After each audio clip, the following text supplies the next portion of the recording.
कभी ऐसा लगता है जैसे कोई भरोसे का या अच्छाई का फायदा उठा रहा है। आज हम एक ऐसे फ्रेमवर्क की बात करेंगे जो दावा करता है कि वो इस पूरे खेल को ही पलट सकता है। और देखो, इस प्लेबुक की शुरुआत ही एक बहुत पावरफुल वादे से होती है। ये सीधा उस फीलिंग को टारगेट करता है जब लगता है ना कि कोई हमें कमजोर समझ रहा है। और बस यहीं से एंट्री होती है इसके मेन टॉपिक की, मैनिपुलेशन। तो इस पूरे मेथड को समझने के लिए हम इन 5 हिस्सों को एक एक करके देखेंगे। शुरुआत करेंगे इस वादे से और फिर धीरे धीरे इसकी सबसे डीप टेक्निक्स तक जाएंगे। चलो तो शुरू करते हैं। इस फ्रेमवर्क के हिसाब से ना, मैनिपुलेशन सिर्फ कोई चालाकी नहीं है। नहीं, ये एक आर्ट है नतीजों को अपने कंट्रोल में रखने की। एक ऐसा तरीका जिससे पावर का पूरा बैलेंस ही बदल जाता है। तो आखिर ये मैनिपुलेशन है क्या चीज? देखो, इसे एक ऐसी कला की तरह समझाया गया है जिससे किसी को कंट्रोल किया जा सकता है, अपनी बात मनवाई जा सकती है और उनके फैसले तक बदले जा सकते हैं। और कमाल की बात यह है कि अक्सर उन्हें कानों कान खबर भी नहीं होती। ठीक है, पर सवाल यह है कि ये सब होता कैसे है। असल में ये पूरा का पूरा सिस्टम सिर्फ एक मजबूत बुनियाद पर टिका है और इसके बिना कुछ भी पॉसिबल नहीं है। ये ना एक सीधे साधे चेन रिएक्शन जैसा है। पहला स्टेप है ऑब्जर्वेशन, मतलब किसी को बहुत ध्यान से देखना और समझना। अगर ऑब्जर्वेशन कमजोर हुई तो गलत ट्रिगर दबेगा और नतीजा कंट्रोल से बाहर हो जाएगा। सिंपल। और इसीलिए ये कहा गया है कि ऑब्जर्वेशन वो पहली और सबसे जरूरी शर्त है। समझ लो, ये इस खेल की एंट्री टिकट है। इसके बिना कोई खिलाड़ी बन ही नहीं सकता। लेकिन ये सिर्फ ऊपरी तौर पर देखना नहीं है। नहीं, ये किसी इंसान को 4 लेयर्स में 4 परतों में समझने जैसा है।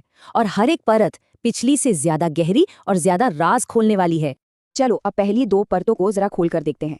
ये दोनों लेयर्स किसी भी इंसान को पर्सनली समझने पर फोकस करती हैं। अब यहाँ पे एक बहुत जरूरी फर्क समझना होगा। पहली लेयर है क्या, मतलब कोई इंसान क्या करता है। लेकिन दूसरी और असली लेयर है क्यों, वो ऐसा क्यों करता है। और जो असली चाबी है ना, वो इसी क्यों में छिपी है। तो पहली लेयर में लोगों के काम करने के तरीके को देखा जाता है। कोई ग्रुप में आगे बढ़कर बोलता है या चुपचाप पीछे रहता है। क्या कोई अपनी बात को लेकर डिफेंसिव हो जाता है। यही एक्शन बताते हैं कि वो इंसान लीडर है, फॉलोअर है या फिर इनसिक्योर है। लेकिन बिहेवियर तो सिर्फ ऊपरी सतह है। दूसरी परत इससे कहीं ज्यादा गहरी है। ये उन छुपे हुए बटनों को ढूंढने के बारे में है जिनको दबाने से किसी का भी इमोशनल बैलेंस बिगड़ सकता है। इसको ऐसे समझ सकते हैं जैसे पोकर गेम में सामने वाले के इशारे पढ़ना। क्या कोई अपनी आलोचना सुनकर एकदम से भड़क जाता है, मतलब उसका ईगो बहुत नाजुक है। क्या दूसरों की तारीफ सुनकर उसे जलन होती है। ये रिजेक्शन का डर दिखाता है।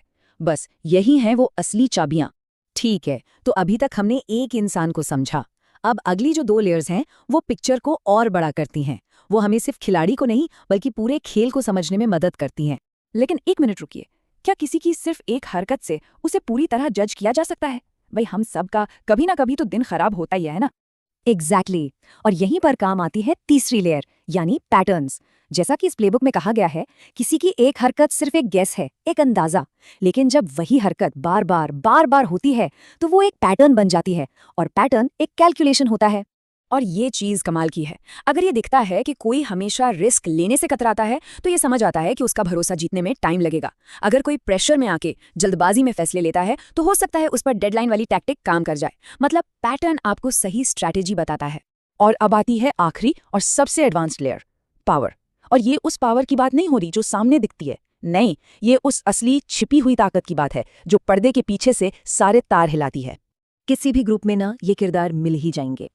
एक होता है विजिबल लीडर, जिसके पास बस टाइटल है। फिर होता है प्रॉक्सी, जो चुपचाप असली पावर होल्डर तक बातें पहुंचाता है।